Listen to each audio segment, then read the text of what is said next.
Somebody asked me the question just the other day, Dr. Dave, would you ever go back on Lexapro? I'm going to go ahead and answer that question in this episode and give you a little bit more than that, too. I'm Dr. Dave, Microdose U.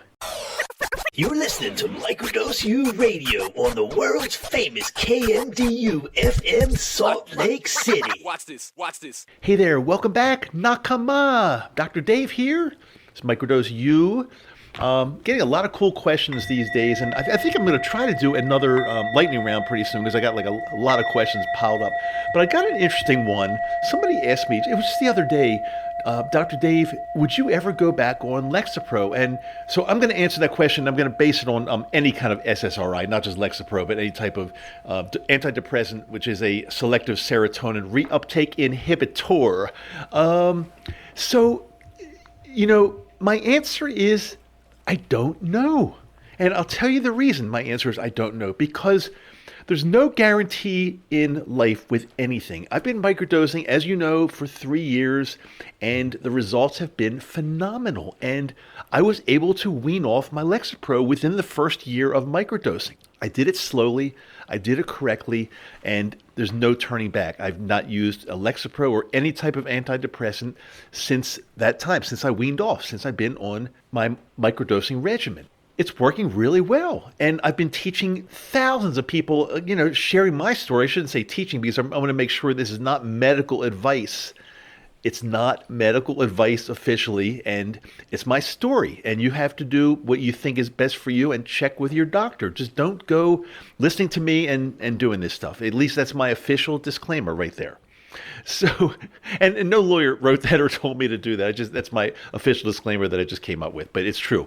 In all seriousness, this is not medical advice. So, was on Lexapro for quite some time, weaned off of it through microdosing, and I've been doing it for 3 years now. But is there somebody guaranteeing me that this microdosing, of magic mushroom psilocybin is going to work forever? No, nobody's guaranteeing that. It may stop tomorrow. It may stop working tomorrow. Now, there's no chance that's going to happen, but I'm saying it's not like impossible. You can't say it's like a 0% chance. Almost everything, is possible. To some degree. So it could stop working tomorrow, but suppose it stops working 3 years from now. Suppose the benefits just aren't there anymore. I revert back to the way it was again. I don't think it's going to happen, but I'm just saying suppose. If the only other option out there, if I was feeling really horrible and the only other option out there was Lexapro or an SSRI that at least helped a little bit, helped some, that's better than nothing, then my answer would probably be yes. If there's nothing available, nothing else that could help me except for Lexapro, my answer would be probably yes. Is that scenario likely? No, not at all, because again, the microdosing of the magic mushrooms is working really, really well. I don't see any reason that will stop. I just don't. And people ask me, am I going to be doing this forever? Or should we do this forever? Again, I'm going to do another episode on this because I think it's a really important topic. But my real quick answer to that is, I don't know. Okay, I'm going to elaborate on that because I've got a lot to talk about on that topic because, again, when I first started microdosing, I thought it was going to be like, maybe, I don't know, a several month to 1 year regimen and then, then everything would be fixed and that would be the end of it. I mean, I didn't think it would be the kind of thing I'd be doing for the rest of my life.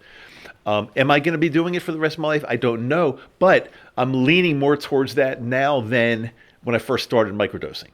Because, again, like I've talked to you guys about, it just keeps getting better. It was really good after the first year. I mean, really, really good. And I could have stopped. And maybe I would have been okay, maybe with an occasional dose somewhere along the line. But if I would have officially stopped, maybe I'd be fine. But I'm glad I didn't because as I'm continuing, every year just gets better and better and better. I don't know year 4, I don't know what's going to happen. I mean, again, no guarantees out there. I don't want to jinx myself and say that it just continues to get better and there's no turning back. That's not true. There's nothing that's 100% predictable. There's just not. So getting back to the SSRI question, the Lexapro question, I hope it doesn't come down to that. But if I would say to you guys that there's no chance in hell I would ever use an SSRI again, that would be a lie. And I'm trying to be as totally transparent as I can on this show. Look, I've exposed basically my entire life to you guys. We're nakama. I mean, we're a tribe. We're a family. We're together. We understand each other. And for that reason, I have exposed my vulnerabilities, my life, the bad things, the good things over the past 3 years with my nakama here. I'm doing it because there aren't many other people that do this. There aren't many other people that will be honest about their lives and about, what happened and tell everything. But I've been sharing everything with you guys. The good, the bad, and there's been a lot of bad. But now these days there is a lot of good, and I'm not ashamed to share that because I've been through the bad. And it's not like you've got somebody here talking into a mic whose life has just been rosy and perfect and high level the entire time. No, we all go through tough times. It would be incredibly unusual for a human being to go through his or her life and not have some really tough times.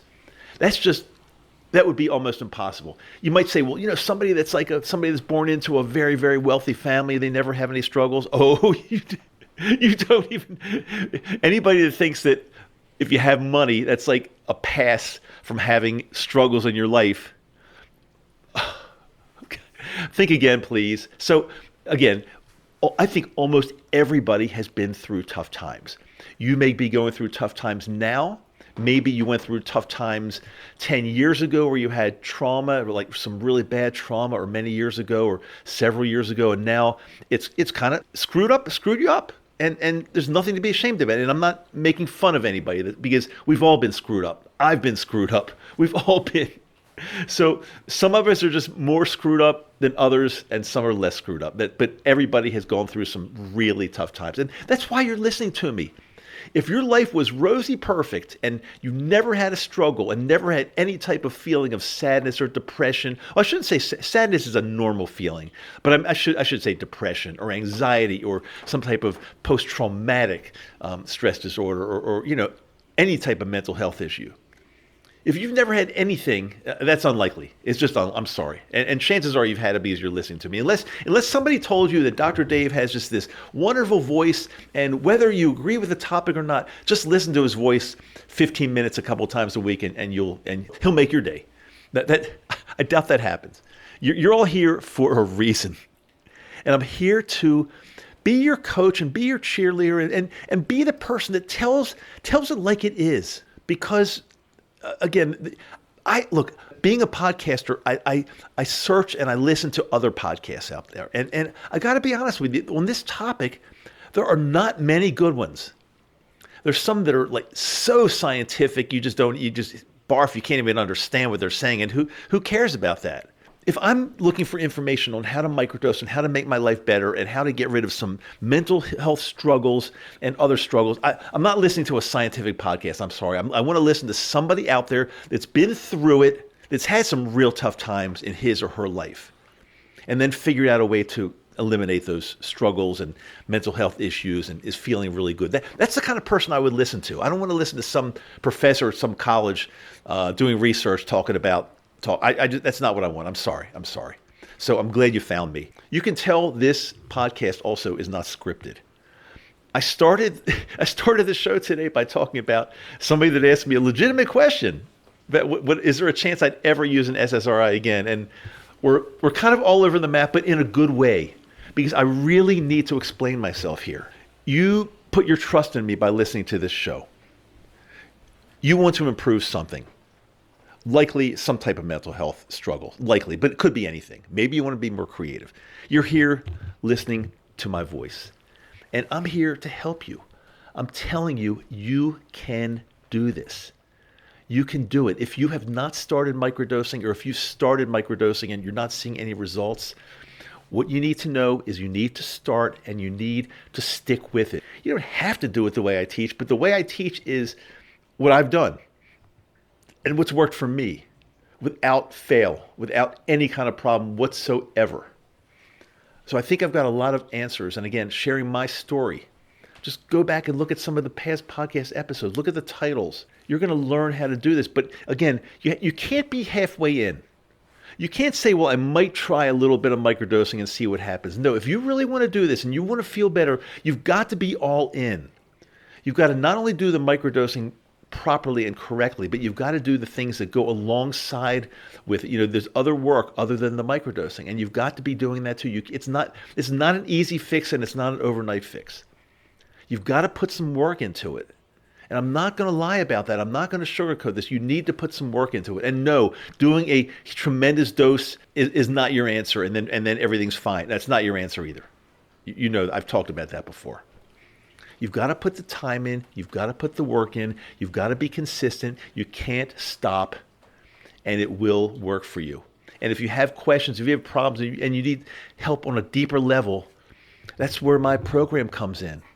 It's not for everybody. It's for you only if you want your hand held and every question answered and somebody to check in with all the time. That's who it's for. That's who it's for. And there are plenty of people that are in that category that want that. But it's not for everybody. So you don't have to do that. Guys, I've got new links in the show notes. So even if you've been with me for a while and you've checked the show notes, I've got several new links. One of them's a kind of a surprise. It's a Patreon page I just set up, and because a lot of people are actually asking what can they do to support the show.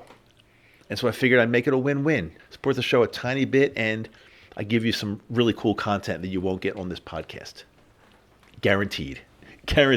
So that's one of the links. I got a bunch of other links. You'll see them. Take a look. The ones that interest you, click on them. The ones that don't interest you, don't worry about it. But I've got something for everybody. My goal is to make you and anybody else that's listening to this along with you feel better and live the rest of your life the way we really believe it should be lived. And not doing things that we don't want to do, and not giving in to these crazy things like society wants you to do just because you think it's the right thing to do. I had enough of that years ago. That's one of the things that probably got me to where I am now. I just went with the program, did the quote unquote right thing, hung out with the quote unquote right people, got into the right profession. It's not always the way it looks, guys. You got to do what you feel you want to do in your heart. In your heart, you know exactly what's right and what's wrong. But sometimes you don't do the right thing because you're afraid what's going to happen. You're afraid what other people might think. This is your year to stop that thinking. Do what you feel in your heart. Finally. Or when are you going to do that? When are you ever going to have a chance to do that? Do what's in your heart. If you take any advice away from the show today, that's my most important advice. Okay. Brand new episode every Wednesday and every Friday.